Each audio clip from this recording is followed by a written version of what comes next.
Make my nails famous.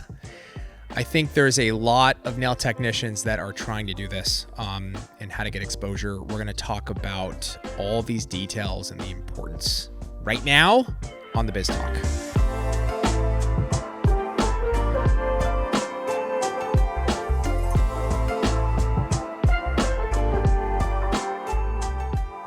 I don't know why.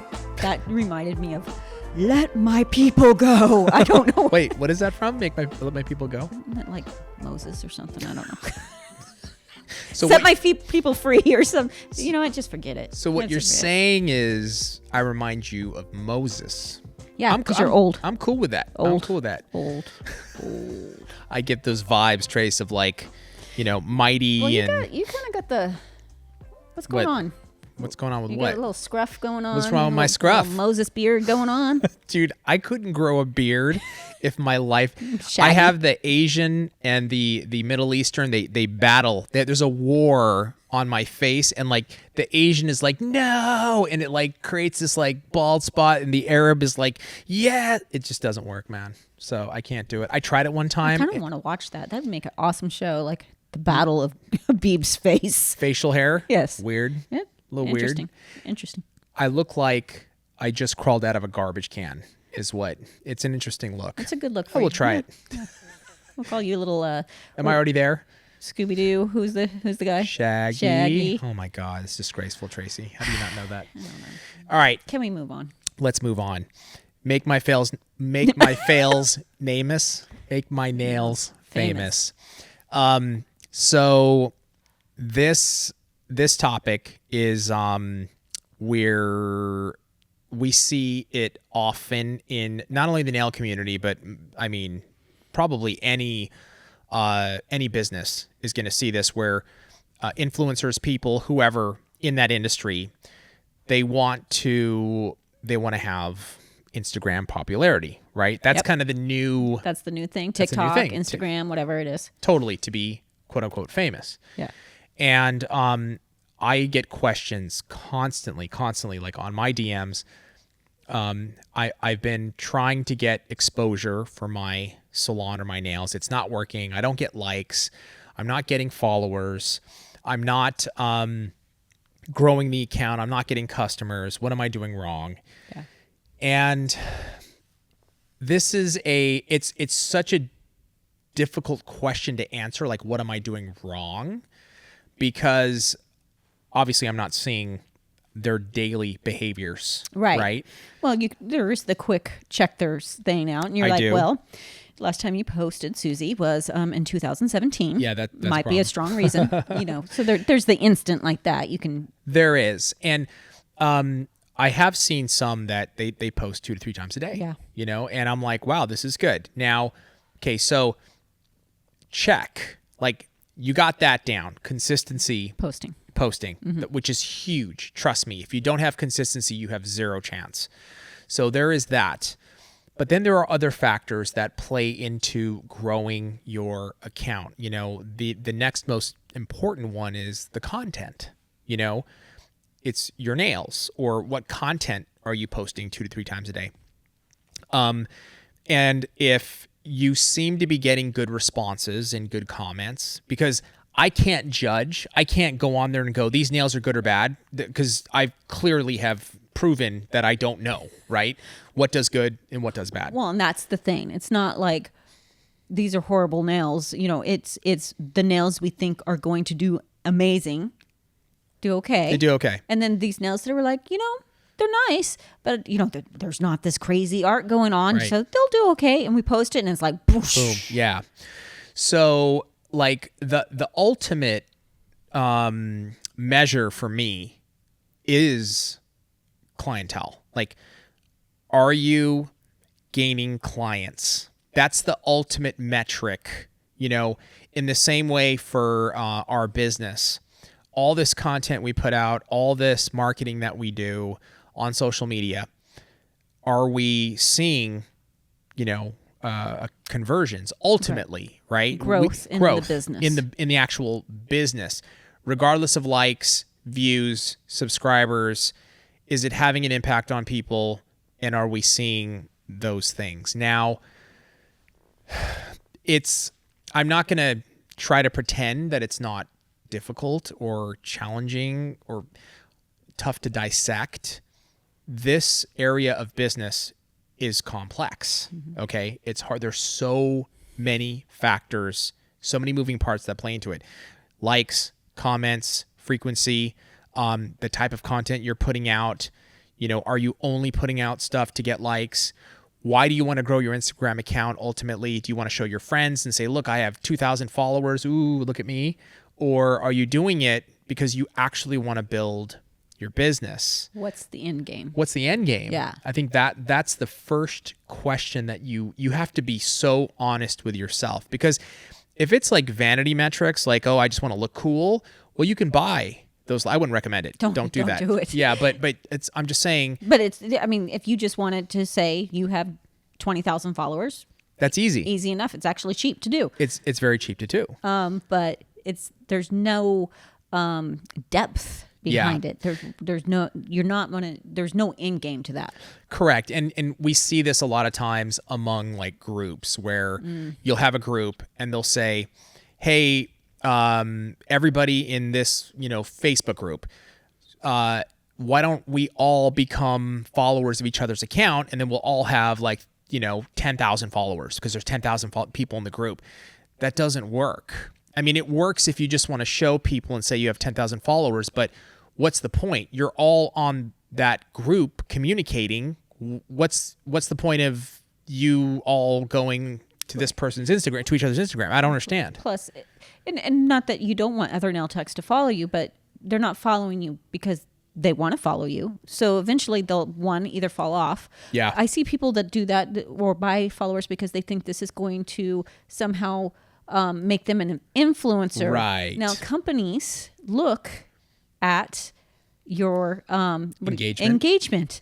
So just because you have 20,000 followers, if you have 3 likes and no comments on your photos, that immediately says there's no depth behind their following. Plus, that's an easy one to vet, because when we were working with influencers at the beginning, it's like screenshot. I want to see the analytics. Yeah, I want to know what's going on. You need to show that. So if you show your analytics on purchase followers, it's not going to work. It's not going to work. You're not going to get any accounts. What ultimately, how do you get exposure? How do you make your nails famous, so to speak, right? It's the most unsexy answer I'm about to give, but it's real. That's true. And this is a big part of the social media class that we do. So much of it is like the boring answer. It's day after day you post. You look at what's working, what's not. You look to improve the content. How can I make the content better? Experimenting, trying new things. One real great strategy to grow your Instagram account, okay? And this is something that I did personally in the very beginning, something that Young Nails did in the very beginning. It's called the $1.80 strategy. It's by Gary Vaynerchuk. He put this out a couple years ago. This is a great organic way to grow your following in the right way, and it works. And you can look up $1.80 strategy, Gary Vaynerchuk, and you can read about it. I think it takes you to his blog, and then he has a full detailed explanation. Look it up. But basically, in a nutshell, what it is you are like most people's Instagram, it's their local community, right? So it's their friends and family, and then maybe friends of friends, that like maybe it expands out that far. You go to parties, you meet people, you follow each other. So you have like 300-400 followers, but it's usually somebody that you know from a person that you know. Like it's all connected, it right? only expands so far. Exactly. You want to get to 3,000, 4,000, 5,000 followers, you have to start expanding outside of your known community. So what does that mean? It means you got to go and you have to be active on social. You have to go to other people's posts in the same industry. So for example, nails, you search nails in Instagram, and then you go on there and you're liking and commenting on people's posts. You do it every single day. If you follow the $1.80 strategy, it's basically you're leaving 90 comments a day on 90 different posts, and you're leaving your 2 cents. And that's where the $1.80, 90 comments, leaving your 2 cents about the post, it's $1.80. And when you leave your 2 cents, when you're leaving a comment, you don't just heart it or thumbs up it. You actually I really like the color choices you use on that, on this nail set or whatever you're commenting on, if you want to grow and expand your network. But it has to be authentic and it has to be real. And it takes time. That's I remember initially we were spending like an hour a day on doing that. Mm-hmm. And then I remember you were getting faster and faster, and I'd check in with Trace and say, hey, how's it going? She's like, I blew through it in 20 minutes today because you got the hang of it. Yeah. I figured out where to go, what I was looking for. Yeah. But it works, okay, to grow. So you want to get exposure. You want to grow your account. Look that up. Execute that. But don't do it for 2 days or 3 days. You have to do it for 6 months to 12 months. Did it for a long time. We did it for a long time. Not that we don't, every once in a while we go back to it too. Yeah. Now, let me ask you, so taking that, the $1.80, and you're talking about commenting on nails, what if they're looking for clientele that way? How would they transition the $1.80 to that? So if you're looking for clientele, I would move to the location marketing strategy. So if you just want to gain followers, right? And you want to gain like real followers who like your account, the $1.80 strategy. Yeah, right? and those people, they're only going to follow you if they go, who commented? And, oh, I like their stuff, follow. I like their stuff, I like their nails. It's a true follower. It's a true follower. It's a real follower, exactly, that wants to see your stuff. Now, to gain clients, you can't just go and comment on anybody's posts. It's got to be a potential client for nails is somebody that's within local post. Local, exactly. Geographically, let's call it within a 50-mile radius, right? That it might even be pushing the boundaries. Like 50 miles is a lot to travel to get nails done, but that could be if somebody really likes your work, they will do it.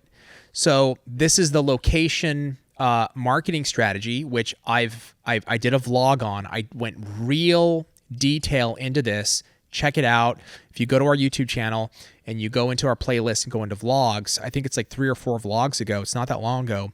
You'll see like how to gain more clients. And I talk about the location strategy. And basically what you're doing is you're searching your area, because you can do that on Instagram. You can search your geographic area and basically commenting on people's posts about their nails. And that way, you're giving your brand exposure in a geographic area to where somebody can click on your account and go, oh my God, they're local. They do nails. I'm going to hit her up. So these are 2 realistic ways. Number 1, growing your Instagram account. And number 2, growing your business with clientele. But Tracy, the number 1 thing here is executing it. Right. Well, it's work is what I'm getting at. So much work. It's basically like me saying, Habib, I want to look like Giselle. And I found this magic pill and it's exercise in a bottle and I'll never have to go to the gym. That's not real. Right. And I hate going to the gym but it's work. Yeah, right. So going to the gym equals physically better. Right. This, putting the work in equals growing your Instagram business. account or growing your business. Becoming nail famous. Now, I really quickly, I want to talk about viral posts. Okay. Yeah. Like going viral. It's going to happen. And well, I think that's a strategy for some people, right? Yeah. They try to create viral posts and that's their entire strategy. So I'm going to do something wacky or crazy or who knows what. But let me just say this.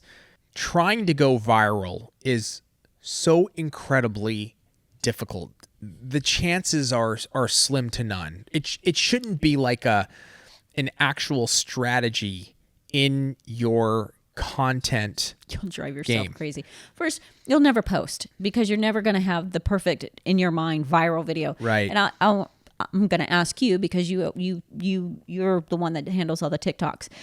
We've had a few. We've had quite a few. Is it the ones that you think are going to go viral? Never, ever, ever is it the ones. It's always through a process of experimenting. So the first time that we went viral was by chance. It was obviously like there's this luck factor that's going to play into it, right? Yeah.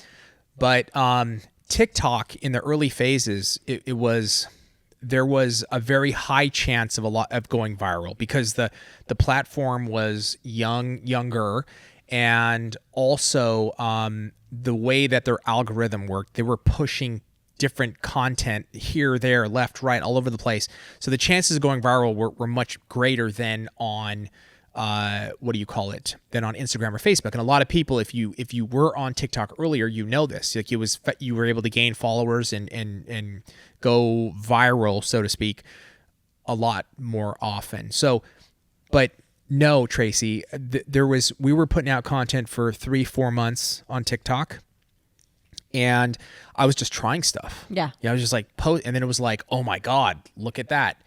We got 100,000 views. Okay, let's do more of those, because now I had a little bit of information. Right. We were doing these posts where like Greg would put an acrylic ball down and would just like, I would time lapse it, speed it up. Mesmerizing. And it would flow down the nail, and it got like 100,000 views. And we were like, oh my God, that's what we're going to do. That's the ticket. That's the ticket. So let's do more of that. And then it worked for like 6 months. I think TikTok in 2019, we were the number one. We had the number one video on all of TikTok in the beauty category. We had over, I think it's got like 45 million views. It was complete madness. So we got like TikTok recognized us. They put us on the website. They actually posted our post. It was really cool.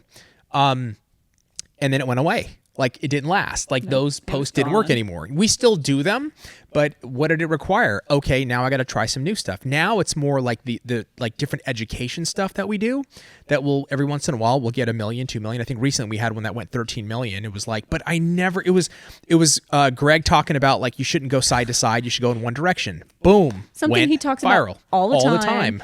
That we kind of find boring, and it's just boom. Viral. Yeah. That's my point. Is like, people are like, well, why should I talk about this level of detail? Because you don't know what's going to happen. And apparently people are very interested in that got me going, okay, e-file content now. Now I'm going to post more e-file stuff because people, they want it. And that actually, I used that on Instagram and it did very well. Yeah. So that you just kind of touched it, but just to circle back around to it, can you just keep doing the same thing? No, God, no. You absolutely must. This is the thing. It's a really good point. This is the thing with continuing to grow your account and your business. On social media, you have to constantly innovate. It's the nature of it. This is not print where you can do photo shoots and a certain style will go 3 years, 4 years, and then you can change it up. Social media is so fast and it changes quickly. Something might go 3-4 months, then it's dead, and then you have to reinnovate. Right. So, those flow videos that we did, I still post them because they still do pretty well, but it's not the bulk of our content on TikTok. It's actually a smaller percentage. A lot of the content now is more education-based, value-based. Yeah. So the platform is maturing and people want to learn. They want that. TikTok is great for short-form content, education content. So if you like, a lot of cooking stuff is on there, quick tips, how to make a steak, how to eggs, where to buy it, like exactly. DoorDash. Totally. But it's awesome because it's like, I just want a few ideas on how to make a good steak. Okay, boom, boom, boom, 1 minute video, and you can try it. It's really huge for that. So that's what we're doing with nails. We're doing these quick tips, filing, e-filing, laying down acrylic pearls, all that stuff. And then every once in a while, with a little bit of luck, it goes viral. So I guess what I would tell people to grasp out of this is it's not easy. This is not easy. It is very difficult. And if you want exposure for your nail brand, you've got to put in the time. You got to put in the work. Growing a business is hard on its own, but that's what you have to do. Consistency, day in, day out. You got to put in the work. There's no other way about it. With that, let us know in the comments below the things that you've done to give your nail brand exposure. We'd love to hear about it, and I think a lot of people would love to hear it too. Tracy, thank you so much. Thank you. Thank you guys for joining us, and we'll see you next time on The Biz Talk.